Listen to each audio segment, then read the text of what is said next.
जदि आपण मानकर जो पीवा पानी बोतल अपरिष्कार हो जाइए तो आपण मैंने केमिति ताकू सफा करेंगे किपरि सफा करेंगे ना सर्फ दरकार हेनी कि साबुन दरकार हेनी कि किसी दरकार हेनी कम समय आपण मानकर यही टिप्स को फॉलो करंतु आपण मानकर सबू पानी बोतल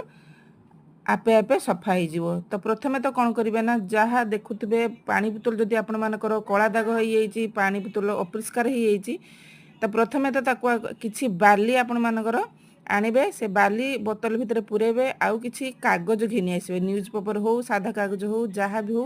कागज टिके पुरे देबे बाली पुरे देबे आउ टिके किसी पानी पुरे देबे। तो पुरे दी सारा पर तीनोटी सामग्री पुरे दी सारा पर भल भाव ताकू टिके गाजी देबे किछि समय गाजी दे सारा पर देखिए नीट एंड क्लीन हो जिवो पूरा पूरी आपण मानकर पानी बोतल सफा हो जिवो कला दाग जदि थी दूर हो तो निहाती भाव में प्रोसेस टी को फॉलो करंतु आपण मानक सब समस्या दूर हो। तो देखिपे ये केते सुंदर भाव में परिष्कार हो गला। रोची जय जगन्नाथ।